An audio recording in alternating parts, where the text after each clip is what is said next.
Hello, this is the Tech 101 class that I created for my inclusive learning module as a part of my strategies and online and blended learning course that I took during the spring of 2022.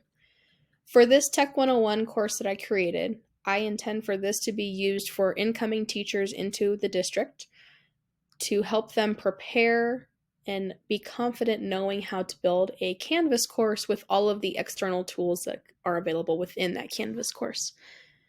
In my course, I have three major modules set up. The first module goes over how to build a Canvas page and a Canvas module. The second module goes through the external tools that are available within my current district.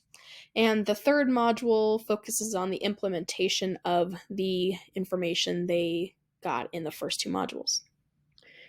In Module 1, the Canvas Setup module, I have multiple pages that explain how to build a page in Canvas, an assignment in Canvas, a discussion in Canvas, and quizzes in Canvas. This first page explains how to create a Canvas page. It has very minimal text information because the bulk of the information is going to come from this video that has been embedded at the bottom of the page. I'm going to go ahead and open this video up and I'm going to play this for you, starting now. In order to create a page in Canvas, you're going to want to be in your modules setting. So make sure that you are over on the right sidebar and you click on modules to go to your modules page. This is the most efficient way for students and participants to find all of your resources and assignments in your course. Once on the modules page, you'll want to go to the top button over here in blue that says module and click on it. And then from there, you will create a module if you don't already have any modules set up. So for this, I will name this module number 1. Once I've named my course, I'm going to click on add module, and then it will appear on my modules page. Once the module is set up, in order to add something to your module, you're going to want to go to this plus button. Okay. From this option, you will have a number of things you can add to your module. For this video, we're going to add a page to our module. So I'm going to go at the top and I'm going to click on this little drop down and I want to click on page. Once I click on page, any previous pages that I have created will appear right here. But since this is a brand new course, I don't have any pages, so I'm going to have to create my first page. Okay, so I'll click on create page.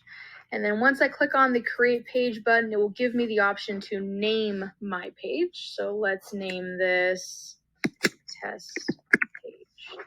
Okay. I have the option to indent my page under my module.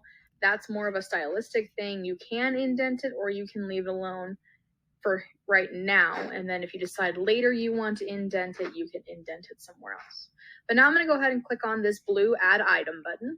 And once I have added that item, this page has now appeared in my module.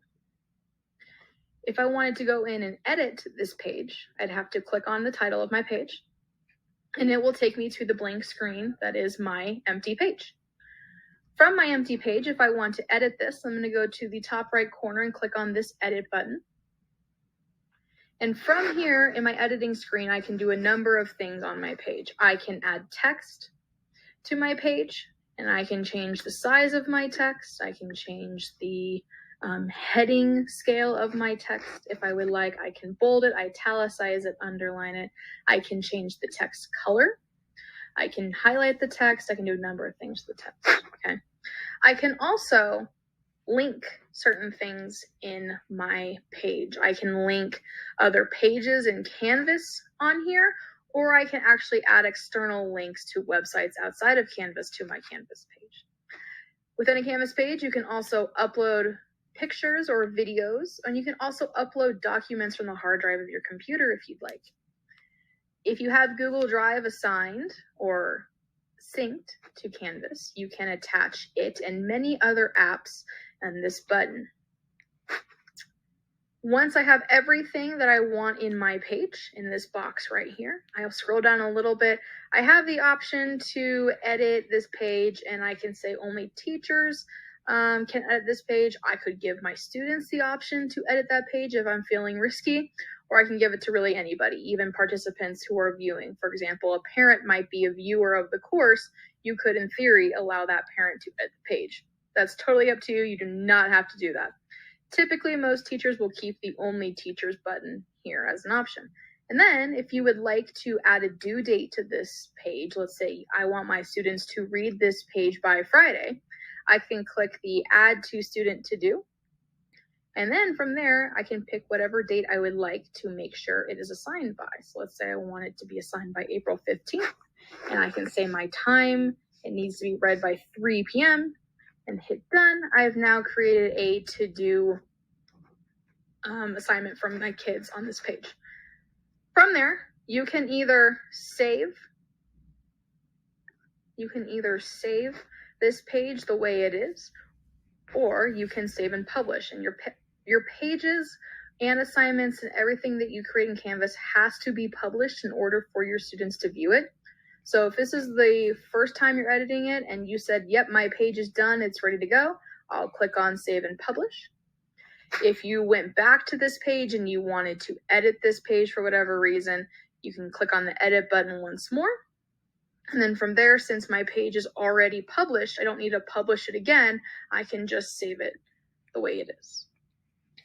And that is how you create a page in Canvas.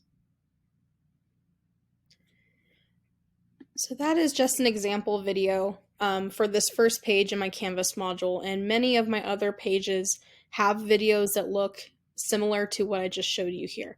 So first I have pages in Canvas as an example, and then I go on to explain how to create an assignment in Canvas, both with the text above and a video that looks very identical to the previous video you just watched, just about assignments.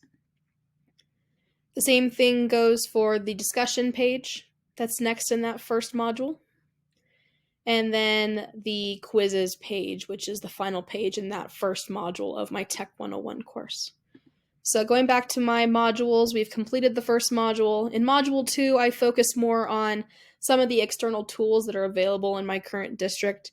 Google Assignments, Kami, Edpuzzle, and Pear Deck. And these pages are very similar to the previous pages that I just showed you. A quick description of the video, or excuse me, a quick description of the activity or external tool, and then I go and show a video of me assigning this specific external tool and what it kind of looks like. So I have a walkthrough video for Google Assignments. I have a walkthrough video for Kami. I have a walkthrough video for Edpuzzle. And then finally, I have a walkthrough video for Pear Deck. And again, those videos look very similar to the video that I showed you previously. Finally, in my third module, the implementation module, I have a couple of activities that I would have my participants complete to kind of show, one, their progress through this module, and if they're grasping the content that I want them to grasp, but also some reflection is incorporated in this module on how or what ways they could use this information in their own teaching. So the first activity I would have my participants through their own district email and district Canvas course, they would build their own module in Canvas. I have some requirements there for that course. Within this module they have to at least include a page. They have to at least include an assignment, which either can be via a Canvas submission assignment or it can be an external tools submission assignment. That's up to them. A discussion needs to be in that module, as well as a quiz. And I also include a walkthrough video explaining how to create a course in Canvas and add participants, because in order for me as the instructor of this course to view their module, I would ask them to create this module for this course they're testing out and then add me as a participant so I can see it from the student perspective. That's the first activity, which also includes a rubric, so students know how I'm going to look at this, grade this, if you will, what I'm looking for. And then finally, as I mentioned, was a discussion looking at how this information can be implemented in their course. So if these are participants, teachers that are using Canvas for the first time, what are some things that they see initially that would be positive and or negative about using Canvas in their classrooms? whether they're 100% in person or it's a blended space or if it's even an online space. How could this be positive or negative? And I also would encourage maybe participants who have used Canvas before to kind of give some of their feedback from their own experiences. And that is a little bit more of, like I said, a reflective piece that helps the learners kind of dig in more to their own learning and make a more connection to the course as well. So that's just a quick summary of my Tech 101 course. I will link the videos that were seen in all these pages on my website if anyone is interested in watching those videos individually, other than the one that I just previewed in this video.